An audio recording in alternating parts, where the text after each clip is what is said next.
क्या आपको भी कोरोना हो गया था? उसके बाद आप उससे रिकवर भी हो गए हैं, लेकिन क्या आपने कोरोना की वैक्सीन लगा ली है? सरकारी आदेश है कि अगर कोरोना होने के बाद आपको कोरोना ठीक हो जाए तो उसके तकरीबन 3 महीने बाद ही आप वैक्सीन को लगाएं। साथियों, देश को आज अपने वैज्ञानिकों पर गर्व है कि हमारे पास मेड इन इंडिया वैक्सीन अपने लिए भी है और दुनिया की मदद करने के लिए भी है। यह आदेश आज ही आए हैं। भारत सरकार कोरोना वैक्सीन से संबंधित लगातार कुछ न कुछ बदलाव रोजाना कर रही है। रोजाना नए से नए नियम सामने आ रहे हैं।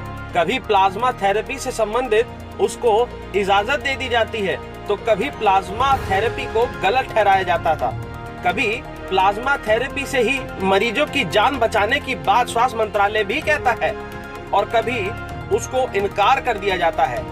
ये तस्वीरें आप देखिए, ये आदेशों की तस्वीरें हैं। इसमें अंग्रेजी में लिखा है कि द कोविड-19 vaccine in the following scenario. The first one is individuals having lab test proven SARS-2 COVID-19 illness COVID-19 vaccination to be deferred by 3 months after recovery।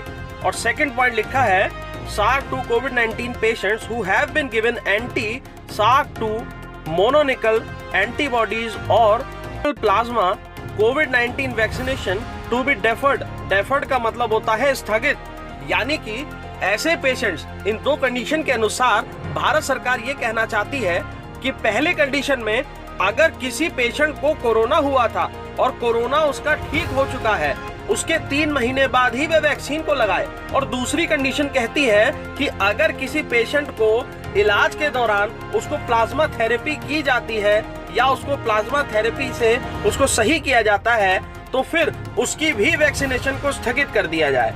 यह जो निर्णय है, यह चीफ जो मेडिकल की काउंसिल है, एडवाइजरी की एक कमेटी बनाई गई है, उसने रिकमेंडेशन किया था भारत के स्वास्थ्य मंत्रालय को, जिसके बाद स्वास्थ्य मंत्रालय ने इस आदेशों को स्वीकार किया है। इस समय की सबसे बड़ी खबर आप देख रहे हैं टीवी न्यूज पर। टीवी न्यूज इस बात पर जरूर बता रहा है, लेकिन वैक्सीन पर सवाल करना एक बहुत ही बड़ा प्रश्न चिन्ह भारत पर आ जाता है। लगातार कुछ न कुछ बदलाव आ रहे हैं, जिसकी वजह से मरीजों को काफी दिक्कतों का सामना करना पड़ रहा है। चैनल लगातार कतराते हैं इस पर बोलने के लिए, क्योंकि बोलने के लिए भी इसमें हिम्मत चाहिए। एक गलत बयान उसके ऊपर सीधा निकल जाएगी तलवार म्यान से, और उसके बाद आप देखिए क्या होगा। फिलहाल भारत सरकार इस पर स्पष्ट रूप से सामने नहीं आ रही है।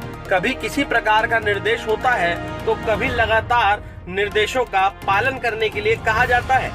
फिलहाल वैक्सीनेशन से संबंधित यही आदेश आज के हैं कि आप लोग वैक्सीनेशन लगाइए, लेकिन साथ ही साथ अपनी इम्यूनिटी पर जरूर ध्यान दीजिए, क्योंकि वैक्सीन लगने के 3 से 4 दिनों तक आपकी बॉडी में कुछ बदलाव आ सकते हैं। आपको बुखार आ सकता है और आपके शरीर दर्द कर सकता है। ऐसे कंडीशन में आपको अपना ध्यान जरूर रखना होगा और कोरोना पॉजिटिव पेशेंट से दूर ही रहना होगा। इन शॉर्ट, आपको कोरोना से बचना ही होगा। और जब आपके 40 से दिन ऊपर हो जाएं, 45वें दिन के करीब आए, जब कोरोना वैक्सीन की दूसरी डोज लगने वाली हो, तो उस समय भी आपको किसी प्रकार का कोरोना से संबंधित यानी पेशेंट के आसपास नहीं भटकना है। आपको घरों में ही रहना है और आपको अपने इम्यूनिटी पर ध्यान देना है। फिलहाल वैक्सीनेशन से संबंधित ये बहुत ही जरूरी इंफॉर्मेशन थी जो हमने आपसे साझा करी। कृपया इस इंफॉर्मेशन को और आगे लोगों को जरूर बताइए, जिससे ज्यादा से ज्यादा लोगों को ये जानकारी प्राप्त हो और ज्यादा से ज्यादा लोग इसका जानकारी के अभाव के कारण कोई गलत डिसीजन या गलत निर्णय ना लें। हो सकता है ये बात आप तक पहुंचने में काफी देर हो जाए, इसीलिए अगर लग गई है तो अपने संबंधित आप डॉक्टर से सलाह जरूर लें।